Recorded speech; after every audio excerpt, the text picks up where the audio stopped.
Vous avez nous. Bonsoir. Bonsoir. Ça va? Oui, ça va. Pourquoi tu fais le gars sérieux? Mais je suis sérieux de base. Ok.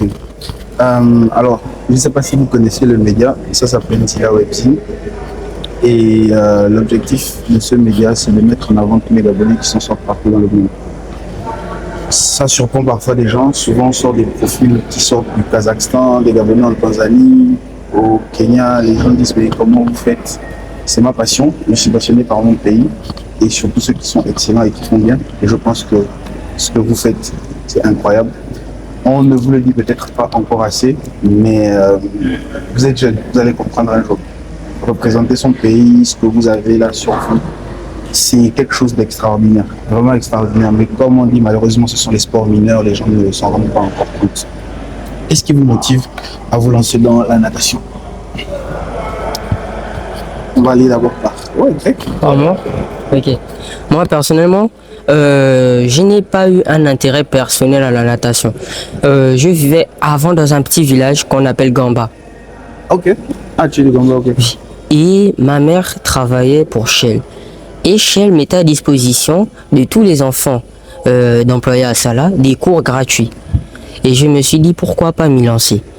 C'est là que je me suis rendu compte que mon père faisait de la natation et il était même maître nageur.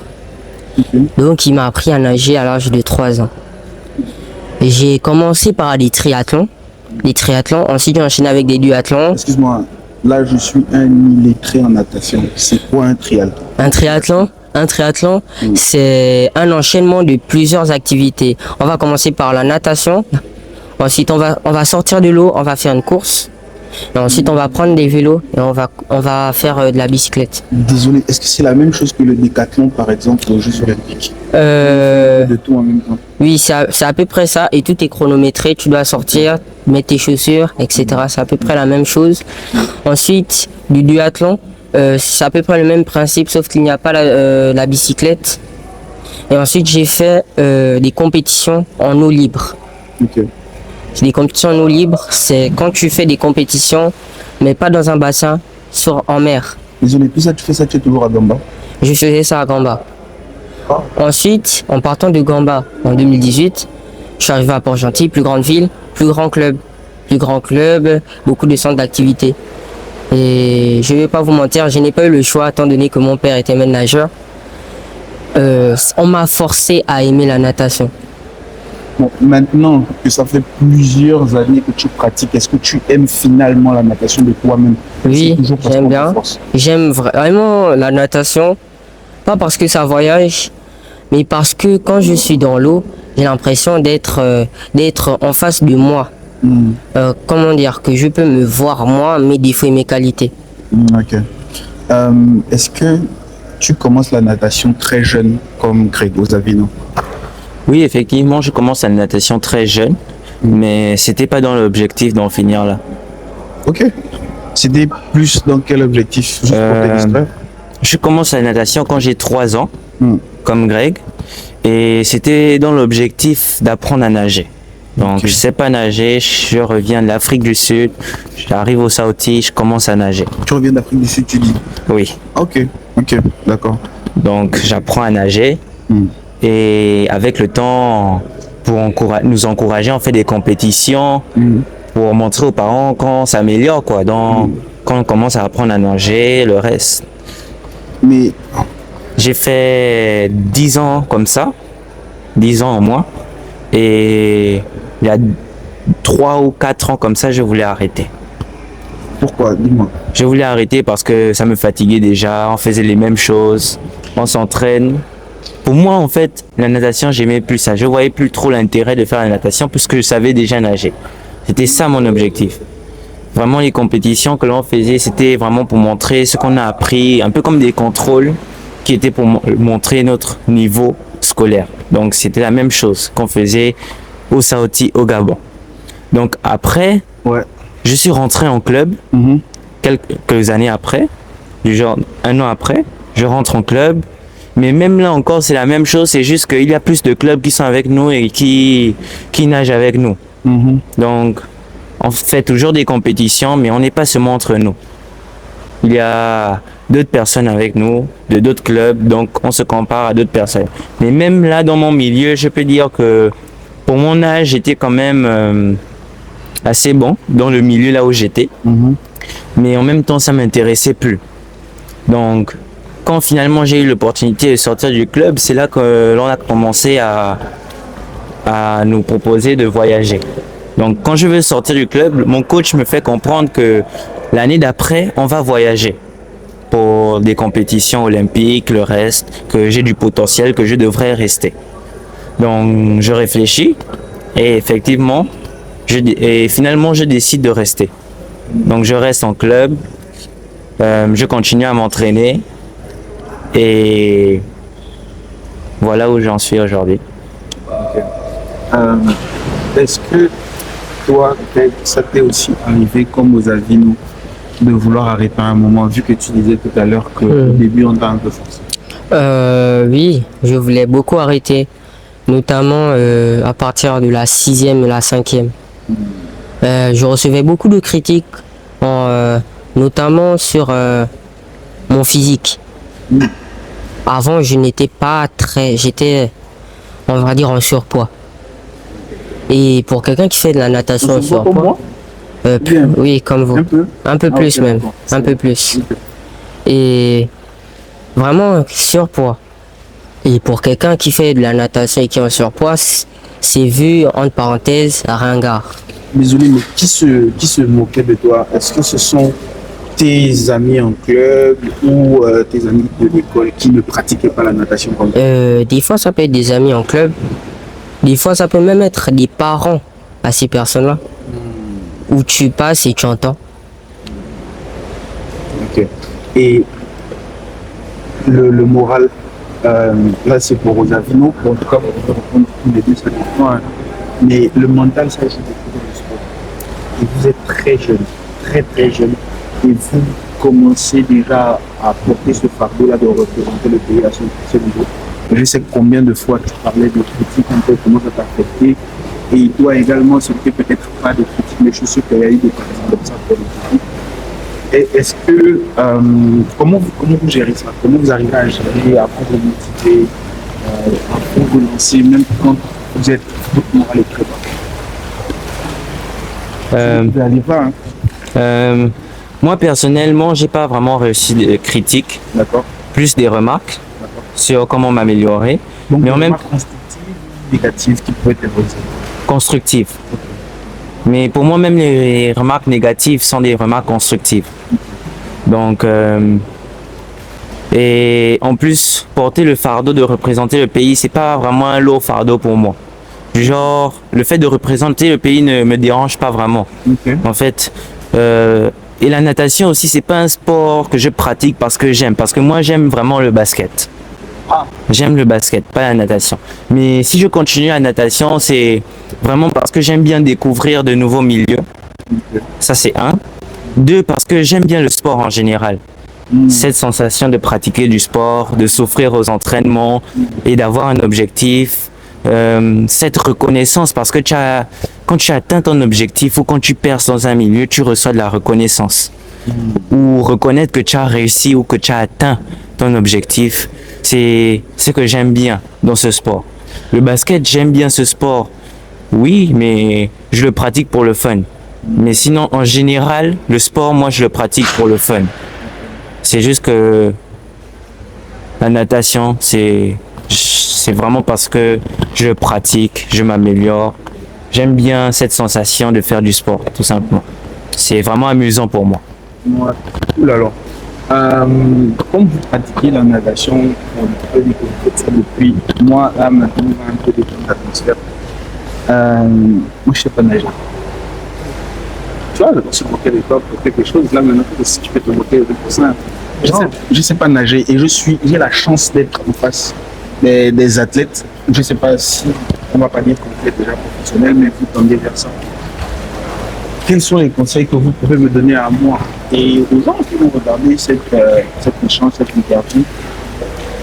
Qu'est-ce que je dois faire ou qu'est-ce que quelqu'un qui ne sait pas nager, surtout quand il est déjà très grand et très gros, qu'est-ce que vous pouvez me donner comme conseil technique Ok. Premièrement, l'idéal, c'est d'apprendre à nager tôt, petit. Parce que quand tu es petit, peu importe ce que le prof, le maître que tu auras, ton coach te dira, tu feras. Parce que tu n'auras pas conscience de ce qu'il te dit. Donc s'il te dit, tu me fais 10 battements de bras sans respirer, tu vas faire tes 10 battements de bras sans respirer, peu importe la difficulté de l'action. Mais quand on est grand, on a cette conscience-là qui nous dit, non, je peux pas. Ça nous bloque, ça nous freine. Ça fait que quand on est grand, c'est plus dur de faire ce que le coach nous dit. C'est plus dur de se dépasser. Parce qu'on se fixe des limites depuis petit. Alors que si dès tôt, dès petit, on te montre que tu peux faire beaucoup de choses, c'est vraiment ça te permettra de pousser, peu importe le sport. Là, je parle en général. Peu importe le sport, l'idéal, c'est de le faire petit. Maintenant, si vous voulez commencer grand, il n'y a pas de souci. Déjà, la musculation, c'est très important. Ah, donc je dois commencer à aller à la salle. Musculation, pilates, Ok. pour assécher le muscle, pas pour prendre de la prise pour assécher, des exercices vraiment pour assécher le muscle. Si tu prends de la masse musculaire, tu seras plus lourd, tu glisseras moins. Ensuite, prendre des cours de natation, faire un minimum 3 fois par jour. Oui, 3 fois par semaine. Excusez-moi, 3 fois par jour, c'est pour les athlètes en général. Oh, moi je peux pas. Mais pour quelqu'un qui veut se lancer 3 fois par semaine, selon votre emploi du temps. Ok. Et moi j'attends les conseils aussi. Non, je ne dirais pas la même chose. Parce que je pense que ce que Greg a dit, c'est plus pour quelqu'un qui sait nager, surtout la fin, et qui veut rentrer déjà dans le milieu professionnel. Du genre aller en compétition. Pour moi, déjà, je tiens à préciser que être grand et ne pas savoir nager, oui, c'est vrai que ça peut être difficile à assumer. Parce que il se pourrait qu'il y ait des moqueries et tout le reste. Mais malgré tout, malgré le fait que l'environnement n'est pas très encourageant ou amusant, moi, personnellement, je pense que si on fait à chaque fois attention à ce que les autres pensent, on va pas s'améliorer. Pour moi, on peut faire attention, mais juste prendre les points positifs.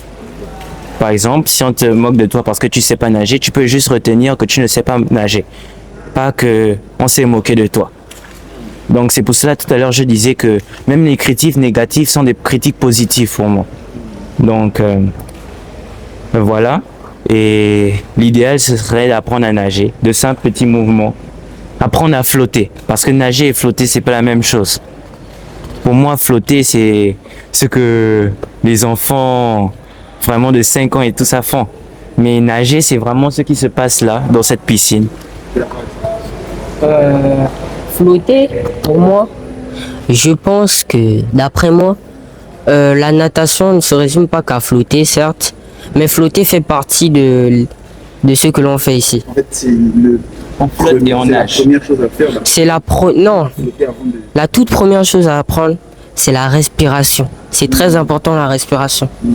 Quand vous allez déposer vos enfants, par exemple si vous en avez, ou bien si vous remarquez, si vous êtes déjà parti dans un club de natation, le premier cours sera basé sur la respiration, faire les bulles dans l'eau.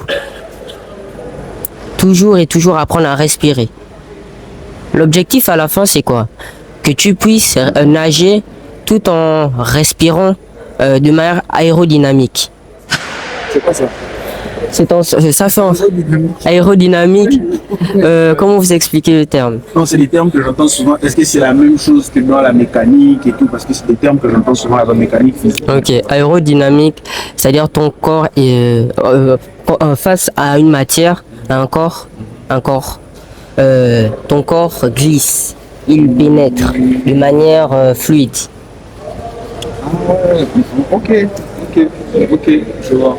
Mais voilà pourquoi en fait ça a l'air naturel pour les bébés de vite s'adapter quand on met un bébé dans la piscine parce qu'en fait, quand il est dans le ventre, je me dis peut-être à cause des liquides et tout. C'est peut-être ça aussi. peut-être ça Oui, c'est peut-être ça aussi. Ok, super. En tout cas, vous avez compétition tout à l'heure, je ne vais pas vous retenir plus longtemps. Moi, juste ce que j'ai envie de vous dire, c'est que je suis gabonais, je vous découvre sur les réseaux sociaux. Il y a 2 ou 3 jours, quand je vois le post de la fédération, et vu que je suis à Accra et j'ai un média, je me suis dit pourquoi ne pas sauter sur l'occasion. Mais le pays ne vous le dit jamais assez. Moi, Carl, à la place du pays, je vous dis merci. Merci parce que dans notre pays, c'est très difficile. Très très difficile de pratiquer toutes les disciplines, même le foot.